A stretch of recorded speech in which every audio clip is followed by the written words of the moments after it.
What's up, y'all? We back with another Ask the Stamps video. You already know we got a good one for you. So make sure you tune in, listen to this one. It's another good one for you. So it says, "Good evening.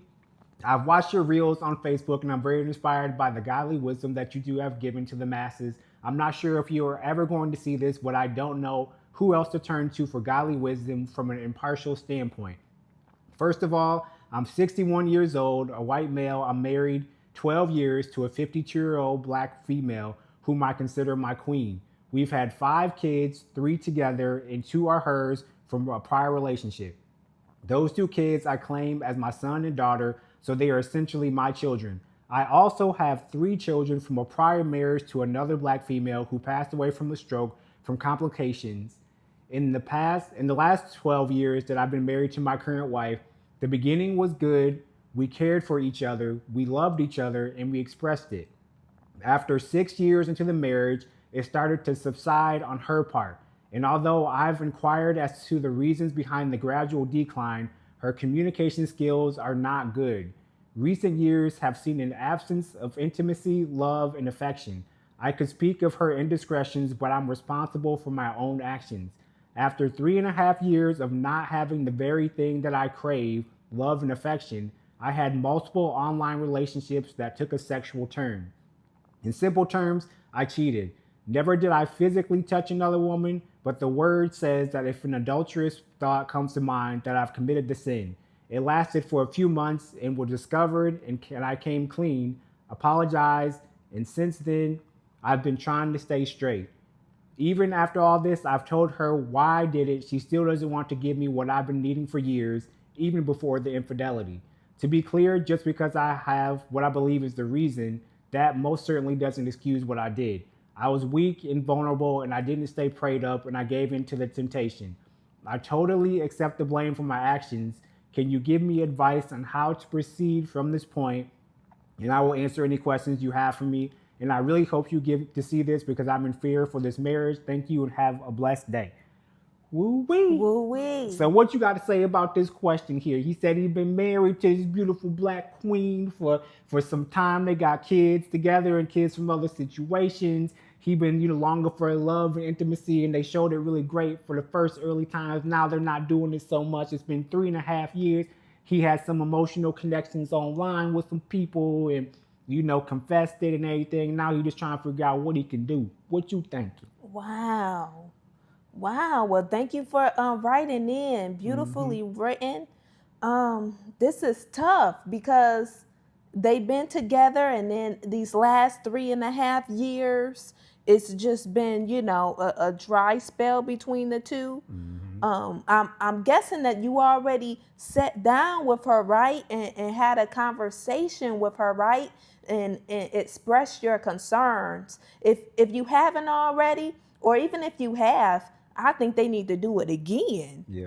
But this time I think that he need to sit down, write out your concerns, write them out, and then talk about them one by one with her, and how you guys can come up with a solution of what's going on. What type of loving are you wanting? Is it sex? Is it, more hugging, more, affection? How would you like for her to express it? I know it sounds kind of silly sitting down and talking about these things, but hey, some people need to hear where they going wrong at. Some people had a different upbringing, and maybe they didn't get a lot of hugs growing up. Maybe they didn't get a lot of "I love you" growing up. So sometimes you need to sit down and talk about things.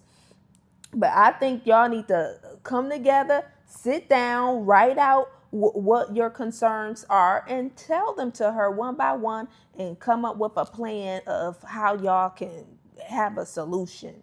What you thinking? I couldn't agree more. I think first and foremost, make sure your prayer life and everything else is straight up and good. Make sure that's like the focus, and God is the focus first and foremost before you have them conversations. Because if the Lord isn't in that conversation, then it's clearly going to continually keep being where it is right now, and you're not going to get anywhere. So make sure you stay and prayed up before and during. Maybe pray before you have them conversations and whatnot. But I agree, communication is literally everything. And when there's no communication, there's no resolution. So I agree. Sit down, have those conversations, write down what it is that you need from them intimacy. Let her know, like down to the T. If you want more love making, make that be known. If you want more cuddling, if you want more kisses, you want more PDA in public, you want to go out on the town, like be very specific about what it is that you're looking for. So she ain't got no excuse but to be able to, give you what you're looking for, but also be receptive to what she wants. Maybe she grew up in a situation where they wasn't as intimate or whatever the case is. So there needs to be a sense of respect as well for her as well, just as much as what you need, and y'all can come together and figure out what y'all need to do at the end of the day. But I will also say, and like I said, I ain't gonna beat you down about what you did, because we all sin and fall short of the glory of God. So don't beat your own self up for what you've done. You confessed your sin, not only to the Lord, I'm assuming, but also to your wife, and you were open and honest with that, and just continually keep working and getting that deliverance and not falling into trap of the enemy, because that's what the enemy wants anyway. The enemy don't like that you married and trying to do the right thing, so he's going to try to send these different women sending you little messages. Oh, you looking good today, and da da da. Don't fall into them trap. We know what it's like being married and whatnot. Just stay focused on the prize. Stay focused on the Lord. Stay focused on your marriage and trying to do the right thing. And the Lord will reward you for that, just for being diligent and doing the right thing. So that's what I think. What you think? I totally agree. I totally agree. You know, it reminds me of me and you when, we be coming together and having a meeting of the minds. Because for me, I'm a person, I love to go out on the town. I don't go to the clubs or bars, but I want to go to the restaurants. I want to go to the cute little places around town. And Corey, you not like that. He want to be at home. He want to watch TV and whatnot. And we had to come to a meeting of the minds and say, hey, I need this. I need this twice a month. Can you meet me there? And you met me there, and then also you love your alone time. That's your intimate time. You love being alone and being able to depress when you come back home. And when we got you that TV and a couch of your own where you can be alone and have that solitude that you desperately love. So sometimes you got to sit down and write it out, make it plain, and come up with an agreement of, hey, this is what I need from you, and this is what I need as well. It's true. And that, again, that's why I was saying, not to say that I'm vouching for her 3.5 years absence from you and your love and your intimacy, but I am a person who enjoys I got to cool down from work and from all the things from the outside. I got to be able to decompress and have my moments. So I'm gracious to my wife for being able to allow me to have those spaces and doing that. But again, that only comes from sitting down and having conversations, saying, this is what I need. Maybe this is why I'm acting out and frustrated and blah, blah, blah. This is the reason why. This is what I need. And then being able to meet in the minds. At the end of the day, I don't like going out on the town like that. I wasn't raised that way. I mean, we went out, but I'm saying I didn't, like when you became of age, I wasn't out here in the clubs and doing all the stuff and putting on the outfits and doing things that a lot of, 18 to 21-year-olds was doing. I was in church. I was going to church. I was reading my word. I was trying to be a servant of the Lord, and I wasn't doing those particular types of things. So now being married with my wife, not saying that she was out here wilding and going crazy, but that's not how what she was doing when she was from 18 to 21. She likes to put on her outfits. She likes going out. So we had to come to a compromise, again, having those conversations and being like, okay, what does this look like so that you can get your needs met and I can have my needs met? So that's all we're saying. Maybe just go again, stay prayed up, have those conversations, let it be known exactly what it is that you need and what you want, and let her, say what she needs and what she wants, and hopefully y'all can come together and get a resolution. Because I don't know at the end of the day if you're talking about sex or whatever, but I know as a man, if we're talking about 3.5 years without some sex or some touching or kissing, whatever, that's a very long time. You know what I'm saying? That's a very long time. And the Bible talks about this, about not being separate, only being separate for a specific amount of time. I'm not saying that she got to give you whatever it is what you want every single day, but there needs to be some level of compromise so that your mind isn't going in other places, trying to talk to other people and things of that nature, because that'll put you in a very dangerous trap. You weren't physical with someone this time, but the next time it might get physical. So you want to make sure you nip that in the bud and just stay close to your wife and close to the Lord.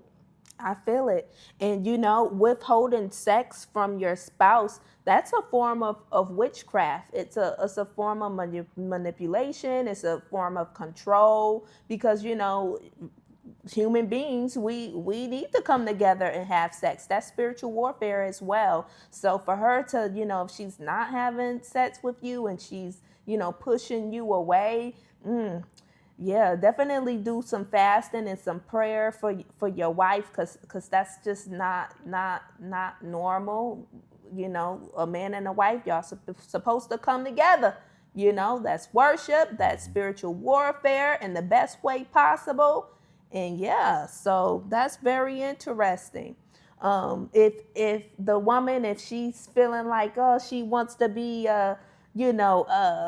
with a little bit more intimacy, us women, we do like intimacy. So maybe you could give her a massage or something to get her in the mood. Maybe you could make some dinner for her to get her in the mood, something to make her, feel a little bit, in the mood. Maybe you could do something special for her I as agree. well. I agree. Yeah, as you know, as fellas, you gotta take some, just be opening up and being transparent with you. Sometimes it's not always about pointing the finger at what someone is or isn't doing, but looking at what is it that I can maybe do to invoke specific and certain things. Maybe it's a massage. Maybe it's going out on the town. Maybe it's you picking up around the house, doing the laundry, doing the dishes, cooking the food. Like something had to happen from the beginning of the marriage to that particular point that, not saying that you weren't doing something or whatever, but just look back in them situations and figure out, maybe when we was dating and we was, moving and grooving, maybe I was acting this particular way and she really liked it and blah blah blah. So maybe there's some things that I can do now,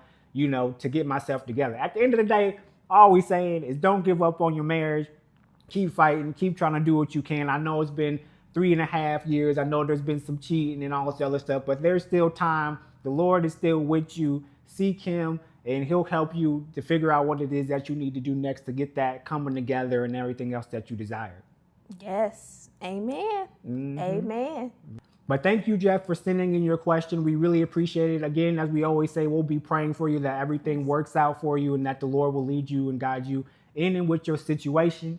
And this has been another episode of Ask the Stamps. We appreciate Jeff again for the question. And if you have a question, feel free to email us, send us a DM, put it in the comments. Just let us know. We answer questions about relationships, marriages, being a Christian, God, any of the things that you might have questions about. Feel free to let us know and we'll be happy to answer it in the best way that we possibly can. Yes. We out. See y'all.